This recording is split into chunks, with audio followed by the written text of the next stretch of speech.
Hi everyone, my name is Rennie and I'm here with Greenwich Pottery to show you how to stretch out some coils as opposed to rolling them or kind of pinching them out.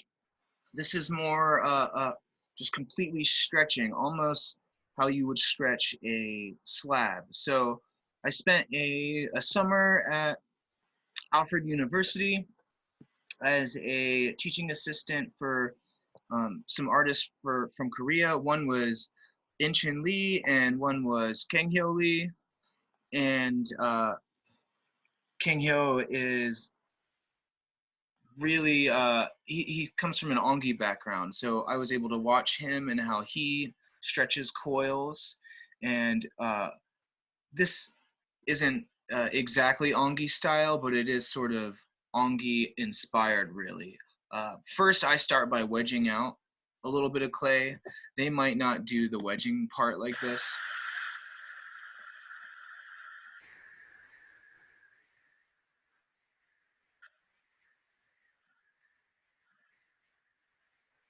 So I'm just really wedging just for the sake of getting that out into more of a log. Kind of be patting that just a little bit.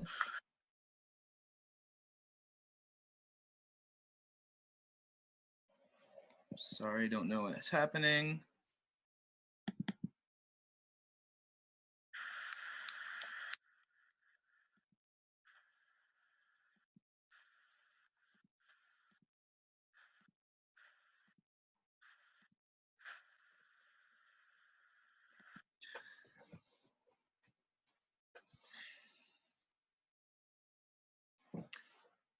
Hi everyone, my name is Rennie and I'm here with Greenwich House Pottery doing some remote Zoom pottery demos.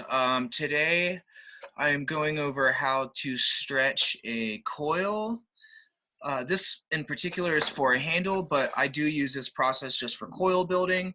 And this is a technique that it's different from rolling or pinching your coils out or uh, any other techniques. This is just stretching it using the force of gravity to kind of throw this coil down in different directions to stretch it out long.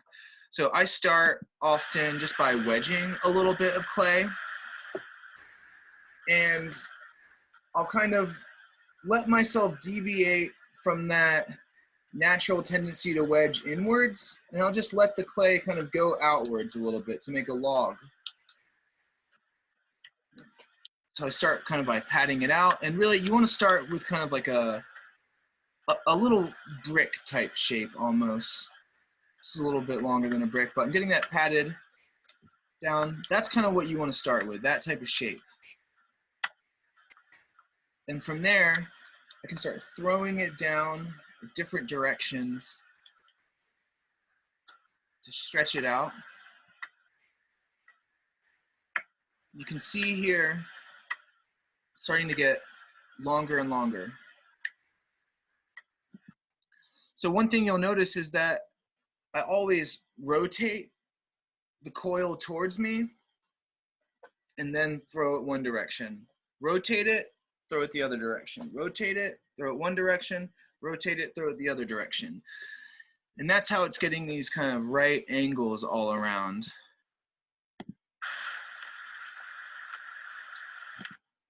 You can see where I grabbed the clay, it's getting a little indented. So I always start with more clay than I need because I know where I grab it, there is going to be some sort of difference there. When I notice that it's getting a little thicker on one side than another, I can stop, take a break, I can pat in that direction, or I can even start to wave it up and down and stretch it. You'll see how I do that. Excuse me.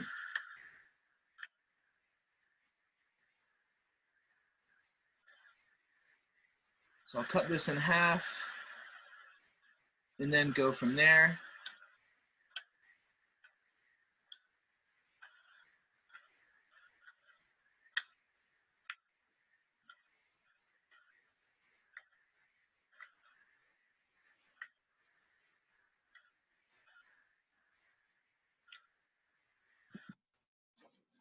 So depending on what you're doing, it might be easier to stretch a coil than to roll it, or this is actually going to be used for a handle, and I'm going to do a really, really long handle. So pulling the handle would be a pain. You could roll it, I guess, but I like stretching the coils. So here what I'm doing is it's a little bit thick at this end, so I'll keep a hand down on the coil to support it where it's still kind of the right consistency. With the other hand, I'll move it up and down, and it's really just the force of that evens that area out a little bit.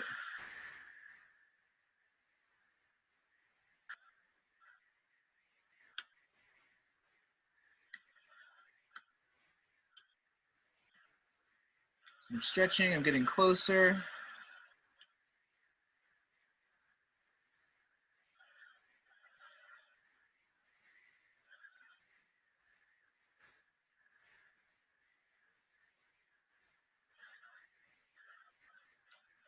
And then I'm just going down the side of it and flattening it out.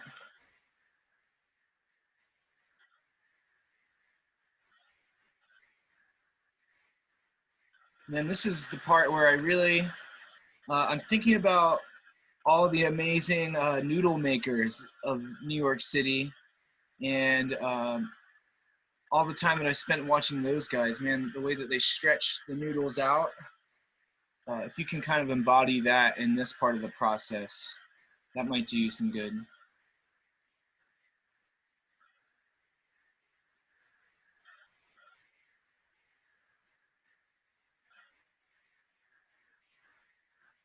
So what I'm gonna do now is I'm gonna kind of run my thumb down the piece in a couple of different ways. I'll do it on either side, beveling that edge, and then I'll do it right down the middle. And this is kind of to give it an almost pulled handle look.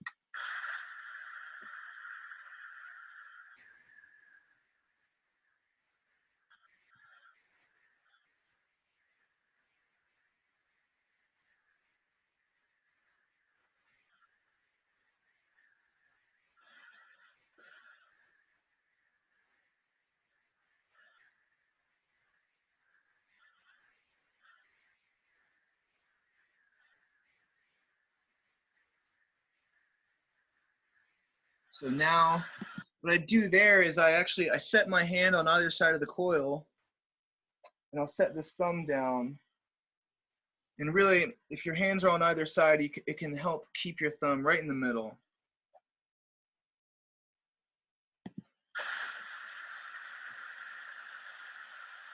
And it helps give it the illusion that maybe you were pulling it like that.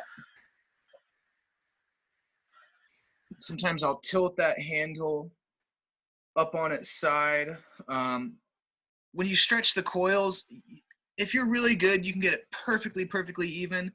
Sometimes it's a hair bit thicker in one spot than in the other, so sometimes I'll tilt that coil up on its side, kind of wiggle it a little bit to kind of square that up.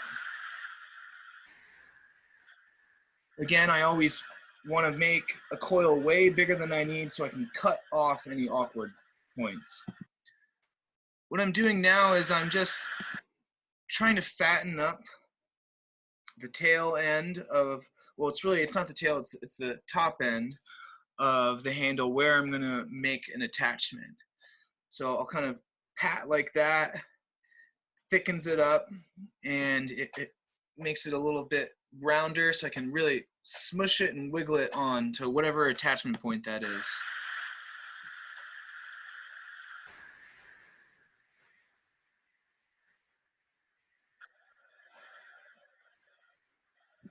So now I've got my coil all made, I've smoothed it out, I've ran my fingers down it to make it look like it was pulled. Now what I'm doing is I'm going to lay that coil out into the shape that I want. I'm actually making kind of this whimsical, long, eccentric handle that it's basically a double handle. It's going to come across the top of this watering can here. So you can hold it from the top, and then it'll squiggle around off the back, so you can hold it from either the top or the back, but I want it to be one long piece of clay.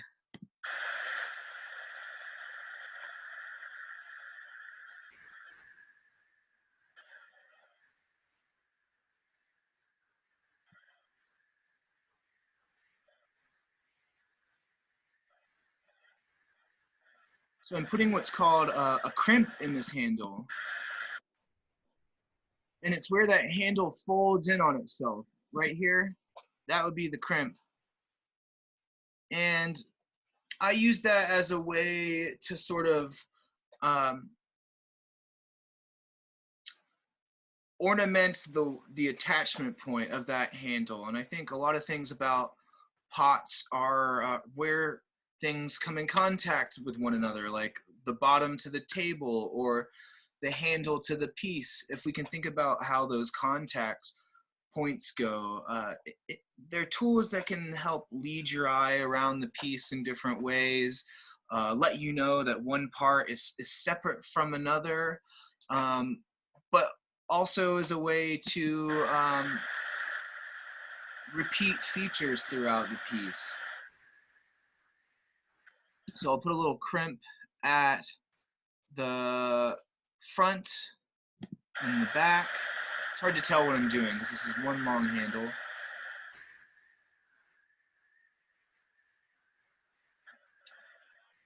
In a perfect world, you might want to stop for a little bit, let this dry. I believe in this video, I just go for it, and it falls down a couple times, but I get it to work out okay. So I'll cut that down. And I'm going for it, just awkwardly, quickly. I'll lay that on. There, come around the back, get that attached. Oh, falls a little bit, that's okay.